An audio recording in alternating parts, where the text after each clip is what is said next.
At the end of the day, colonizers thought that they were the lead characters. Pero, tayo ang nanalo sa Best Drama category. Ay, speaking of best drama, bago yung mga films natin, meron tayong Bonabil at saka mga zarzuela na in sa mga Pinoy noon. Drama, kanta, sayaw, at may konting nandi. Pero, noong 1987, nagkaroon ng unang film screening sa Pinas. Mga French films na walang subtitle, walang context, pero G tayo. Wala kasing Filipino films pa nung panahon na to. Girl naman kasi, ang pinalabas French film para naman maiintindihan ng mga tao. Pero sa totoo lang, alam ko lang talaga na French ay bonjour. Pero go, support ko sila sa mga artsy film festival, atake nila na yan. Pero where is the Filipino flavor, right? Pero di naman tayo nagpahuli eh. By 1919, yung first full-length Filipino film was made. The iconic Dalagang Bukid by Jose Nepomuceno. Tapos after pa na, nagkaroon pa tayo ng tatlong golden ages of films. Ay, oo, tama ka dyan. Marami rin talagang peak seasons ng Filipino films. Alam mo kung bakit isa yan sa mga popular culture natin? Kasi ang dami nating iconic lines. Realness. Bentang-benta yan sa atin eh. Bentang-benta rin kay ma'am. Kaya siguro lahat ng attention nila nasa. Perfect! Dea Alonso. Walang himala! Ang himala ay nasa puso ng tao. O, di ba? Iconic. Kaya mo? Hindi. Pero yung golden ages natin, way before pa ng iconic line na yan. The first golden age was 30s to 40s, then naging 50s to 60s, and then lastly, the 70s. Kaso, papawas na papawas yung mga produce na local films sa atin compared noon. Kaya siguro, 70s pa yung last golden age natin sa films dito. Talagang yan na yung last golden season. Diyos ko po, tingnan mo yung mga Filipino films natin pabawas ng pabawas kasi lahat tayo, pinapanood natin sa Netflix, Prime, Disney+, saka HBO. Tama! Even comics, they started by imitating American comics. Pero look at Darna. She's just not a superhero, pero she's a cultural icon. Si Darna may bato. Ang colonizers, may bato rin. Literal na binato ng mga rebeldeng Pinoy. Keme, darn na talagang pig. I mean, ano ba naman ang colonizers sa kasaysayan natin kundi kontrabida lang sila, di ba? Eh alam mo ba sis, nung panahon ng Manchonda, habang abala ang buong mundo sa pagsasayaw ng Charleston, yung mga Pinoy naman abala sa paggawa ng pinakaunang comic strip, yung Kenkoy. At alam mo ba na ang bongga ng redemption arc niyang si Kenkoy, mula sa pagiging munting filler lang ng Liwayway magazine, o naging full-page superstar yan. O sige Kenkoy, pave the way ka dyan. Ba't mga te, konting chika tayo? Akala mo ba purong Pinoy ang mga characters natin sa comics? Ha!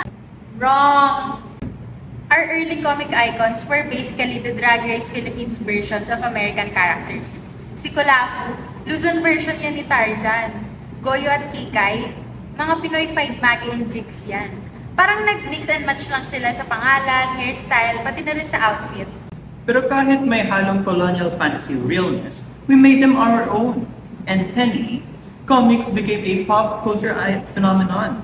From romance to horror to science fiction, lahat na. Honey, our comics were serving charisma, uniqueness, nerve, and talent. Sobrang Latina! O, enter na ang mga powerhouses natin dyan. Mars Ravelo, Carlo J. Caparas, Francisco Ponching at Rex De Guia, the true queens of comics. These queens gave us Darna, o alam mo yan.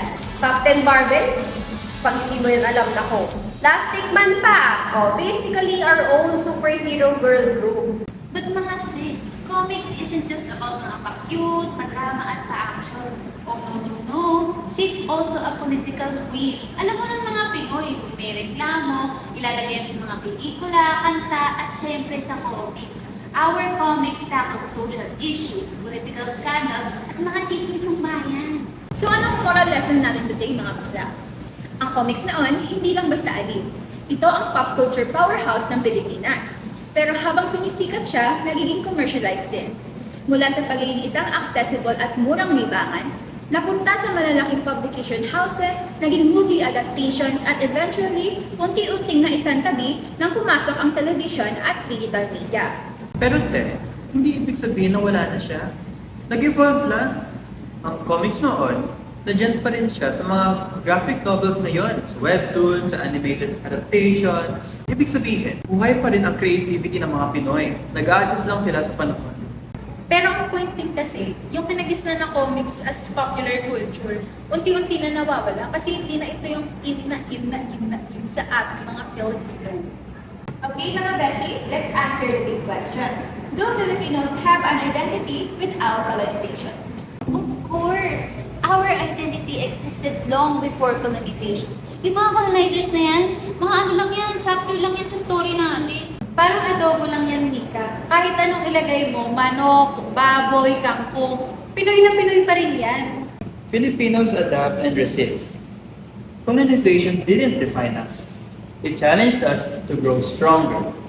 At the end of the day, hindi sila ang main characters, kundi tayo ang bida ng ating storya. And there you have it. Filipino identity is rich, resilient, and full of drama, comedy, and stunts. But before we wrap this up, here's the million peso question.